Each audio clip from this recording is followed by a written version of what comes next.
Mas Gun, bisa-bisanya kamu bilang tidak ketemu. Kamu sadar tidak kita sedang bicara soal apa? Ini bukan soal folder foto liburan kamu. Ini data vital kantor kita. Coba lihat saya. Lihat saya. Kita sudah bicara ini dari 3 hari yang lalu loh. Sudah 3 hari. Saya sudah ingatkan berkali-kali. Pastikan semua siap. Sekarang sudah tinggal 24 jam sebelum pengumpulan deadline. Saya tidak mau tahu alasan kamu soal PC lemot lah, folder berantakan, atau apapun itu. Itu masalah teknis kamu, bukan masalah saya. Tugas kamu itu memastikan data itu ada saat saya butuhkan. Coba kamu cari lagi sekarang. Pokoknya sebelum matahari terbit, data itu harus sudah ada di meja saya dan dalam bentuk cetak. Kirim filenya juga di handphone saya. Jelas? Ayo, jangan cepat.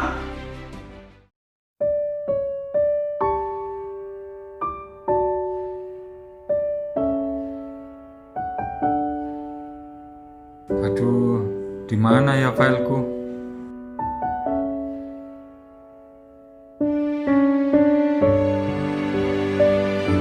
Andai saja waktu itu aku dengarkan kata-kata pimpinan. Bawaslu sebagai lembaga pengawas pemilu memiliki mandat yang besar dalam memastikan pemilu yang berintegritas, profesional, dan berkeadilan. Di mana kita untuk melakukan proses pengawasan di pemilu 2024 lebih dari 204 juta pemilih, 820 ribu TPS, dan jutaan pengawas tentunya menghasilkan arsip-arsip pengawasan yang tentu tidak bisa kita simpan hanya dengan arsip manual, sehingga dibutuhkan untuk proses digitalisasi. Kali ini kita akan menjelaskan terkait bagaimana kita meningkatkan kapasitas SDM kita, tidak hanya dalam skill pengawasan tapi juga penguasaan arsip. Di sini kita jelaskan terkait manajemen dokumen dan kearsipan digital untuk penguatan pengawas pemilu. Nah, kalau kita berbicara terkait arsip dan urgensi arsip, sebenarnya kita tahu bahwa arsip itu bukan lagi hanya kertas kuning di dalam map. Akan tetapi juga dalam konteks modern, arsip adalah setiap rekaman dan informasi dalam format apapun yang diciptakan atau diterima oleh lembaga dalam rangka pelaksanaan tugasnya. Di sini ketika kita berbicara terkait arsip, arsip ini adalah big data, di mana setiap detik pengawasan kita menghasilkan ribuan, bahkan ratusan ribuan laporan hasil pengawasan. Juga bagaimana kita menginvestigasi untuk laporan yang masuk, bagaimana juga kita melakukan rapat dan notulensi dan lain sebagainya, sehingga banyak arsip yang harus kita simpan, dokumen yang harus kita simpan. Manajemen kearsipan digital adalah suatu pendekatan holistik untuk mengelola siklus hidup arsip. Apa itu siklus hidup arsip? Yaitu seluruh proses daripada arsip, mulai dari penciptaan, kemudian penyimpanan, penggunaan, dan juga sebagai pemusnahan secara sistematis dan aman. Di sini kita lihat bahwa urgensi arsip pada Bawaslu ada 3 hal, di mana di sini adalah sesuai dengan tugas dan fungsinya Bawaslu. Yang pertama adalah penguatan pencegahan dan pengawasan. Apa itu penguatan pencegahan dan pengawasan? Kita tahu bahwa setiap pencegahan dan pengawasan akan menghasilkan laporan hasil pengawasan, di mana di setiap tahapan, baik pada tahapan maupun non-tahapan, pengawas akan menuangkan pada laporan hasil pengawasan untuk di situ secara lengkap menyebutkan 5W1H. Apa yang dilakukan pengawasan pada saat itu? Hal apa, kronologis apa yang terjadi di saat itu, dan kira-kira apakah ada potensi dugaan pelanggaran pada saat itu? Itu dituangkan semuanya. Nah, di situ akan berguna sekali untuk menentukan indeks kerawanan pemilu. Di mana misalnya kita ambil contoh di suatu kampung A. Di situ terdapat potensi 3 kali berturut-turut dicatat di laporan hasil pengawasan itu ada potensi money politik.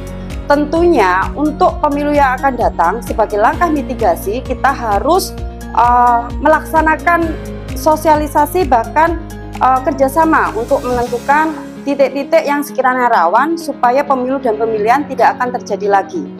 Kemudian 2, optimalisasi penindakan dan pelanggaran. Di dalam laporan hasil pengawasan itu ada beberapa poin ya. Di situ mungkin ada dugaan penindakan dan pelanggaran atau bahkan sudah terjadi, sehingga kita membutuhkan langkah-langkah konkret yang harus dilakukan dalam penyelesaiannya. Termasuk ketika sudah masuk pelaporan, apa dugaan yang terjadi, kemudian dokumen apa yang diperlukan, dan proses investigasi dilakukan. Tentunya juga ada dokumen dukung yang harus kita persiapkan dalam rangka untuk menyelesaikannya. Yang ketiga adalah kunci kemenangan dalam penyelesaian sengketa.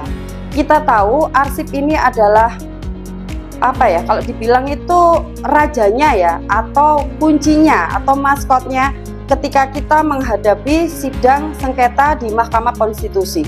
Hal itu dilakukan bahwa ketika di sana kita menjadi bukti ya, di dalam suatu case itu apakah ada pengawas di sana, apakah sudah melakukan proses pengawasan, atau apakah sudah ada penindakan dari pengawasan pada saat terjadi hal tersebut. Tentunya kita buktikan dari hasil pengawasan yang kita laksanakan. Menjadi mustahil bagi kita menjadi saksi kunci di Mahkamah Konstitusi jika kita tidak menyajikan data secara detail, atau bahkan kita melakukan proses kehilangan dalam hal pengumpulan arsip karena kita mempunyai kesulitan penyimpanan arsip masih konvensional, sehingga pada saat dibutuhkan di Mahkamah Konstitusi kita kesulitan untuk mencari arsip tersebut. Ini kita lihat bahwa telah melihat bagaimana ya untuk sistem konvensional yang rapuh dan tidak efisien dapat mengancam hasil kerja pengawasan dan meruntuhkan kredibilitas lembaga. Sebaiknya kita juga telah melihat visi masa depan di mana Bawaslu yang didukung oleh sistem arsip digital yang cerdas mampu bekerja lebih cepat, lebih akurat, dan lebih akuntabel. Jelas di sini kita tahu bahwa perbedaan sistem arsip yang konvensional sama digital itu akan menjadi berbeda. Di sini ketika kita melakukan pengarsipan hanya sebagai arsip yang konvensional, maka tingkat kerusakan arsip akan lebih besar, atau bahkan potensi hilangnya arsip terselip karena mungkin pindah kantor dan lain sebagainya akan bisa untuk terjadi kalau kita hanya menyimpan dalam bentuk konvensional. Karena untuk mendapatkan arsip tersebut bahkan bisa membutuhkan waktu 15-30 menit jika kita hanya mengandalkan arsip konvensional. Sehingga itu yang menjadi landasan bagaimana kita harus mengimprovisasi untuk penyimpanan arsip dalam bentuk folder yang tertata rapi dalam bentuk aplikasi elektronik arsip. Nah, di sini berbicara terkait klasifikasi arsip, ada tiga hal ya, bentuk. Yang pertama arsip aktif, arsip yang masih digunakan secara sering dan langsung dalam kegiatan operasional sehari-hari di Bawaslu. Jadi tingkat untuk pemakaian di arsip aktif ini sangat besar sekali, atau bahkan bisa dibilang meja kerja pengawas. Jadi ini masih dibutuhkan sehingga harus disimpan oleh unit pencipta arsip. Kemudian arsip inaktif, arsip yang frekuensi penggunaannya sudah menurun atau sangat jarang tetapi masih harus disimpan karena memiliki nilai guna hukum, administrasi, atau referensi di masa depan. Nah, ini contohnya kalau penerapan di kita itu arsip yang sudah kita sudah kita lakukan, misalnya laporan hasil pengawasan. Akan tetapi 2 tahun masih dibutuhkan untuk proses kita review lagi dokumen tersebut, sehingga tidak benar-benar sepenuhnya bisa diserahkan ke unit pengolah, sehingga masih dipegang oleh unit pencipta. Akan tetapi jika frekuensinya sudah mulai menurun, tidak terpakai lagi, maka bisa diberikan ke unit pengolah arsip beserta daftar berkas dan daftar isi berkas. Kemudian arsip vital, arsip yang keberadaan mutlak diperlukan untuk kelangsungan hidup dan operasional lembaga. Nah, ini arsip-arsip yang permanen, di mana seperti laporan keuangan. Laporan keuangan pun itu juga punya retensi arsip ya, untuk retensinya sekitar 10 tahun. Ketika sudah, maka akan dimusnahkan. Kalau arsip vital ini arsip yang dianggap berpengaruh dalam proses suatu penanganan pelanggaran misalnya, itu akan menjadi arsip permanen dan harus benar-benar tersimpan. Kemudian ke-8 perintah kearsipan. Nah, di sini 8 perintah kearsipan itu yang pertama otentisitas. Otentisitas ini arsip harus bisa dipercaya sebagai dirinya sendiri. Jadi arsip ini adalah arsip yang dia itu diproduksi oleh diri sendiri, tidak oleh orang lain, diciptakan oleh dirinya sendiri. Contohnya di suatu TPS ya, misalnya kita ambil contoh Nina ya, di situ pengawas TPS si Nina ini dia mengupload laporan hasil pengawasan di TPS tersebut di dalam Siwaslu. Kemudian di Siwaslu itu dia menuangkan foto dengan Gmap-nya, posisi lokasinya. Kemudian dia menuangkan kronologis ketika memang di situ ada kejadian yang terjadi di TPS tersebut secara detail, baik foto, dokumen pendukung, kemudian posisi yang bersangkutan di mana posisinya dan kejadian pada saat itu, sehingga tidak bisa laporan hasil pengawasan Nina ini diwakili oleh orang lain atau di TPS di luar dari TPS tersebut. Kemudian reliabilitas. Nah, arsip harus merupakan representasi yang akurat dan lengkap. Nah, di sini arsip yang diciptakan itu harus benar-benar merepresentasikan kejadian pada saat itu. Akurat dan lengkap ini apa? 5W1H. Tidak boleh kita asal misalnya taruhlah suatu kejadian di suatu TPS nihil, tidak ada kejadian, itu tidak boleh. Jadi kita urutkan nihil itu apanya, dari sistem penerimaan pemilihnya tidak ada kendala, digambarkan di situ, berjalan dengan lancar, jumlah beberapa dan lain sebagainya dituangkan di situ semuanya. Jadi berbicara laporan hasil pengawasan ini. Kemudian integritas. Arsip harus utuh dan lengkap, terlindungi dari perubahan, penghapusan atau penambahan yang tidak sah. Di sini apa cara kita untuk agar tidak ada orang lain dan tetap diri sendiri yang bisa untuk melakukan proses perubahan ya. Jadi kalau tadi saya contohkan si Nina, ini LHP si Nina, ya si Nina yang bisa merubah, maka dokumen tersebut bisa disajikan dalam bentuk PDF. Sehingga ketika dikirimkan ke pihak yang terkait, atasannya si Nina, di sini mungkin PKD-nya dan panwascamnya, maka yang bersangkutan penerima dokumen itu tidak akan bisa mengubah dokumen yang dikirim si Nina ini tadi. Jadi tetap terlindungi dari perubahan. Kemudian keterpakaian. Di sini arsip harus dapat ditemukan, diambil, disajikan dan diinterpretasikan ya. Jadi sajiannya itu sesuai ya dengan aturannya. Kemudian disampaikan sesuai dengan orangnya. Sistematis, arsip harus diciptakan dan dikelola dalam sebuah sistem yang terstruktur. Jadi harus pengelolaan, penamaan dan pengiriman harus tersistematis.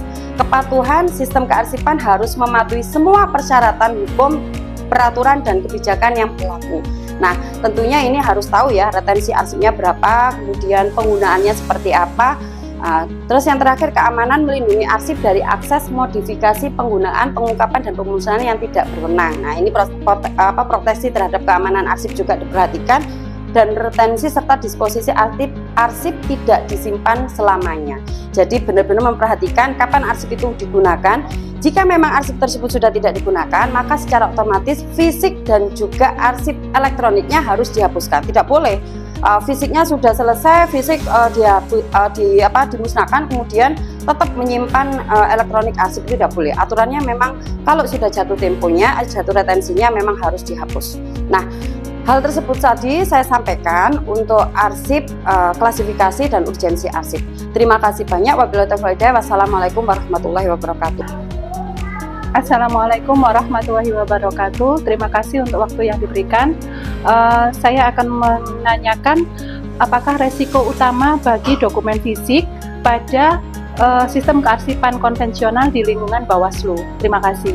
Penyimpanan dokumen dalam bentuk fisik mengalami kerusakan berpotensi yang sangat tinggi sekali dikarenakan adanya bencana alam seperti kebanjiran, kebakaran, atau mungkin karena rayap ataupun jamur, karena mungkin kurangnya fumigasi, dan juga bisa disebabkan karena human error, di mana ketika arsip tersebut disimpan dalam bentuk konvensional, maka potensi arsip akan sering dikeluarkan dan masuk lagi ke kotak sehingga potensi kerusakannya sangat besar sekali.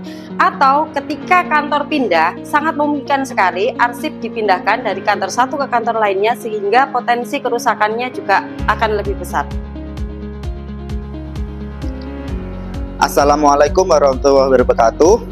Di sini saya akan memberikan satu pertanyaan, yaitu mengapa kehilangan dokumen atau data pengawasan dianggap sebagai ancaman serius bagi kredibilitas Bawaslu itu sendiri? Terima kasih. Dokumen pengawasan merupakan bukti konkret dan rekam otentik dalam hal penegakan hukum pemilu, di mana ketika kita melakukan kesalahan dalam bentuk penyimpanan tersebut, maka akan mencederai hukum pemilu tersebut. Dan juga kredibilitas penyelenggara dan kredibilitas lembaga dipertaruhkan di situ. Maka dari itu kita harus melakukan proses penyimpanan dengan baik dan benar, sehingga untuk kedepannya Bawaslu bisa menegakkan hukum pemilu dan juga menghadapi pengawasan yang benar-benar integritas, profesional, dan benar-benar bisa dipertanggungjawabkan segala bentuk bukti pengawasan. Membahas mengenai arsip digital tentu tidak lepas dengan yang namanya teknologi dan infrastruktur kearsipan digital. Di sini dibagi menjadi dua bagian, yaitu perangkat keras atau yang biasa kita kenal dengan hardware, dan perangkat lunak atau yang biasa kita kenal dengan software. Perangkat keras merupakan fondasi fisik dari sebuah sistem digital. Beberapa komponen yang terdapat dalam perangkat keras yaitu seperti laptop, komputer, server, scanner, alat penyimpanan, dan sebagainya. Jika perangkat keras adalah tubuhnya, maka perangkat lunak adalah jiwanya.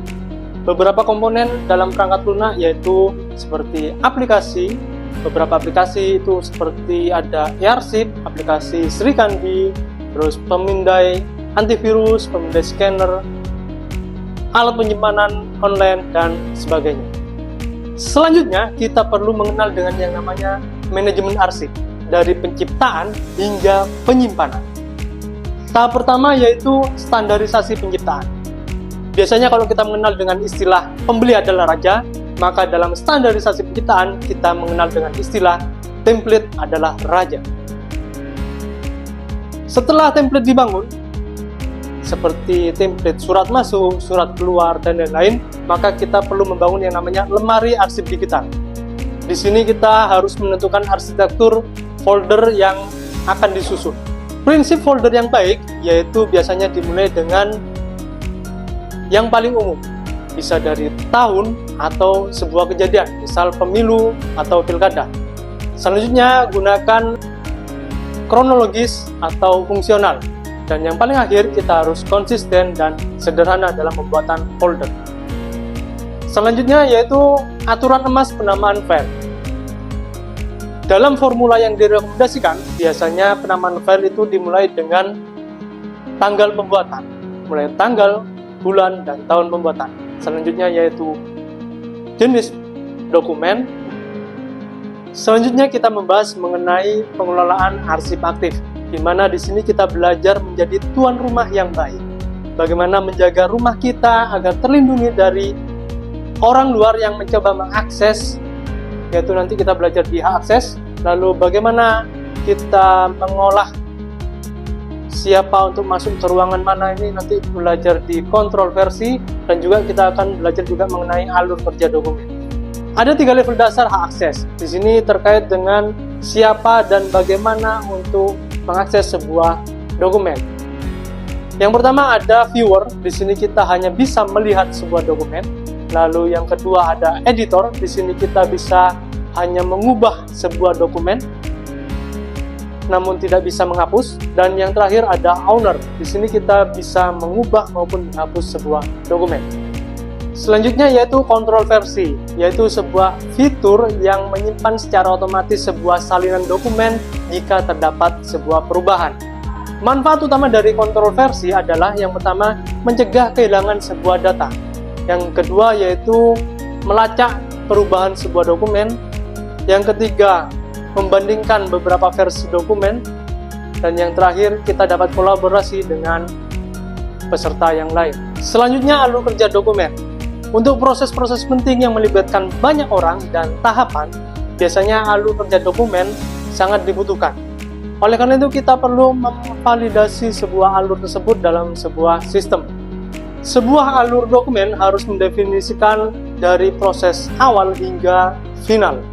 Selanjutnya kita membahas mengenai keamanan informasi dan aspek hukum digital. Di sini kita harus mengenal apa yang disebut dengan medan perang digital, benteng pertahanan, dan aspek hukum. Untuk medan perang digital ada ancaman teknis yang perlu kita waspadai, yaitu seperti malware, phishing, dan peretasan. Selanjutnya ada ancaman fisik dan ancaman internal. Untuk benteng pertahanan, strategi mitigasi keamanan digital yaitu pertahanan individu, pertahanan teknis, dan pertahanan yang paling fundamental. Ada aspek hukum yang menjadikan arsip kita sebagai alat bukti yang sah dan yang kuat. Landasan hukum kita yaitu Undang-Undang Nomor 11 Tahun 2008 Jungto Undang-Undang Nomor 19 Tahun 2016 tentang Informasi dan Transaksi Elektronik. Penyusutan arsip dan perencanaan keberlanjutan. Mengelola usia senja arsip. Bawaslu telah mengakomodir terkait jadwal retensi arsip melalui Perbawaslu Nomor 14 Tahun 2020 tentang jadwal retensi arsip. Jadwal retensi arsip adalah buku takdir bagi setiap jenis arsip. Penyusutan arsip bukanlah tentang menghapus data sembarangan. Penyusutan arsip adalah pengurangan jumlah arsip dengan cara pemindahan arsip inaktif, pemusnahan arsip yang telah habis retensinya, dan penyerahan arsip statis ke lembaga kearsipan. Mengelola usia senja arsip adalah fase ketika arsip sudah melewati masa aktifnya dan memasuki akhir siklus hidup arsip, apakah masih disimpan, dimusnahkan, atau dipermanenkan. Mengapa retensi itu penting? 1. Efisiensi penyimpanan. Menghemat ruang penyimpanan, baik fisik maupun digital, dan biaya pembelian media penyimpanan baru. Kalau semua arsip disimpan tanpa batas waktu, kapasitas penyimpanan baik fisik maupun digital akan cepat penuh. Dengan retensi arsip yang sudah tidak berguna bisa dimusnahkan secara terjadwal. Arsip penting dipisahkan, aktif, inaktif, dan permanen. Nomor 2, efisiensi akses. Semakin banyak arsip yang tidak tersaring, semakin sulit mencari dokumen yang dibutuhkan. Waktu pencarian dokumen jauh lebih cepat, resiko salah ambil dokumen berkurang, produktivitas kerja meningkat. Nomor 3, kepatuhan hukum. Melaksanakan amanat undang-undang kearsipan dan menghindari resiko hukum akibat menyimpan data lebih lama dari yang seharusnya. Tidak semua arsip boleh langsung dimusnahkan. Ada aturan hukum yang mengatur masa simpan dengan memperhatikan retensi arsip. Membangun untuk masa depan. 3 pilar keberlanjutan. 3 pilar keberlanjutan dalam kearsipan ini adalah fondasi agar pengelolaan arsip bisa konsisten dalam jangka panjang. Pertama, pelembagaan atau kebijakan dan prosedur. Tuangkan semua standar dan prosedur, struktur folder, penamaan file atau data, kebijakan backup ke dalam tata kelola kearsipan digital. Dokumen ini menjadi konstitusi yang mengikat bahkan ketika pimpinan berganti. Dengan adanya regulasi yang jelas, kearsipan tetap berjalan meskipun pegawai berganti. Tidak terjadi arsip ikut hilang saat orangnya pindah, serta menjamin konsistensi dan keteraturan. Yang kedua, kapasitas sumber daya manusia. Berikan pelatihan berkelanjutan secara berkala, minimal 6 bulan sekali atau setiap kali ada staf baru. Tunjuk secara resmi 1 atau 2 orang di setiap divisi atau unit kerja sebagai vokal poin kearsipan digital yang memiliki pengetahuan tentang klasifikasi arsip, retensi, dan penyusutan. Tugasnya untuk mengingatkan, membantu, dan menjadi tempat bertanya bagi rekannya. SDM yang mumpuni bisa meningkatkan kecepatan dan ketepatan kerja, mendukung adaptasi kearsipan digital, serta meminimalisir kesalahan dalam kearsipan. Yang ketiga, komitmen kepemimpinan. Turn from the top. Pimpinan harus bisa menjadi teladan serta memberikan dukungan agar 2 pilar lain bisa berjalan optimal. Menyediakan anggaran untuk pembaruan teknologi, ruang, sistem, serta pelatihan. Pimpinan juga harus melakukan pengawasan dan evaluasi dengan menanyakan laporan dalam tata kelola kearsipan, mendorong budaya tata tertib administrasi, dan menjamin keberlanjutan program kearsipan. Sebuah sistem digital yang sehat harus bisa membuang sampah pada tempatnya melalui penyusutan arsip yang terencana, dan ia hanya akan bertahan lama jika didukung oleh fondasi keberlanjutan yang kuat. Keberlanjutan ini tidak bertumpu pada teknologi, melainkan pada kebijakan yang dilembagakan, SDM yang berkapasitas, dan komitmen pimpinan yang tak tergoyahkan. Modul manajemen dokumen dan kearsipan digital ini membahas aspek-aspek penting secara komprehensif perubahan dari arsip konvensional menuju arsip digital yang terintegrasi. Sehingga perubahan tidak dibutuhkan hanya dari segi teknologi saja, akan tetapi pola pikir, budaya kerja, dan kebijakan kelembagaan sangat diperlukan.